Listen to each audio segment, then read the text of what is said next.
Welcome to Matt Loves Eurovision. It's my Eurovision 2026 Top 35 countdown. It's place number 5, Moldova, Satoshi, Viva Moldova.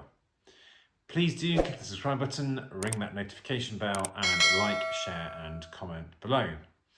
Saluti a tutti, Moldova is on duty. My top 5 begins with the third and highest place of the 3 returning countries in my countdown, Moldova.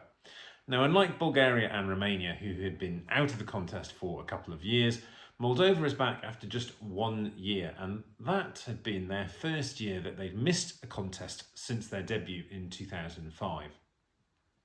But they've sorted themselves out now, and in the meantime, the Moldovan people have rejected a Putin-supporting candidate at the presidential polls. So Viva Moldova indeed. But how will Satoshi fare as the artist of the returning country? Now, Satoshi is the professional name of Moldovan rapper and singer-songwriter Vlad Sabajuk. Now, his stage name comes from a fascination with Japanese culture. He's been interested in music since childhood, and he taught himself how to play the drums when he was a kid. He launched Satoshi as a musical project back in 2019, and since then he's released several albums and an awful lot of singles as well.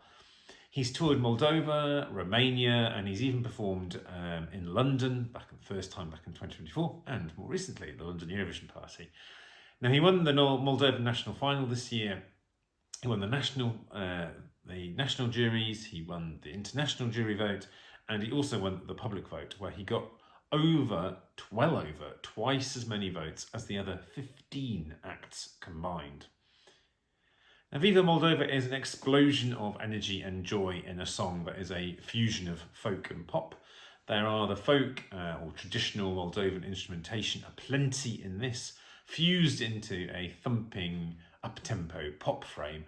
And Satoshi uses both rap, given that he is a rapper, and regular singing. And we have a former contestant, Aliona Moon, makes a bit of a cameo with some impressive vocals that she contributes. And she will be there in Vienna as well. Now, as well as a pop and folk fusion, there's a bit of a fusion of theme in that it's both a real party song while also celebrating aspects of Moldova, ultimately inviting us all to be part of it and be welcome in Moldova. Now, for Europe's least visited country, or at least it was formerly the least visited country in Europe, what warmer invitation could you wish for? Now, I just think you have to be a little bit dead inside if this doesn't raise even a little smile. It's just a bundle of energy, of love and fun, and fronted by a very charismatic and super sweet guy, Satoshi. Now, I even overcame my own aversion to having my picture taken with Eurovision artists, as I just couldn't resist when I saw him at the Eurovision Party. I think this song really encapsulates so much that we love about Moldova at the contest. It also feels very connected to what's been happening to Moldova in the last few months.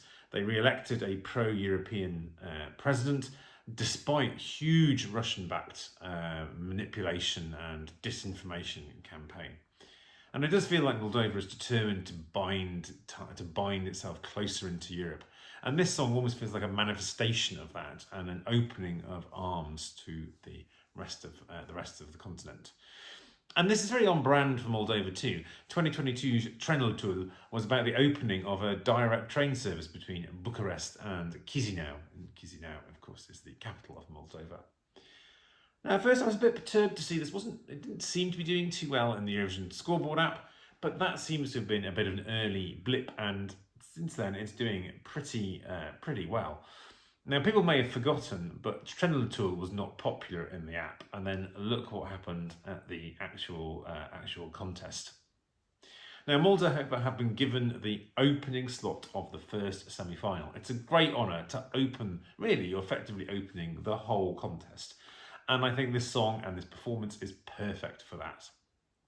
I think this should qualify comfortably, as it's hard to see this not doing well with the public. And I think looking at the betting odds, they're in agreement too. I think barring something going wrong, or perhaps some other songs that we're not expecting to do so well really stepping up, Moldova will be back in the final. And the question actually is how much of the televote can they kind of suck up? They've done that before on a number of occasions, and how Moldova does may alter the overall result, because they may take points away from a televote friendly song that then, that might otherwise have done well. Be interesting to see. Ultimately though, I'm delighted that they're back and with such a fun entry. Viva Moldova. Of course, let me know what you think about the song and how they will do in the comments below, and we'll see you again soon. Take care.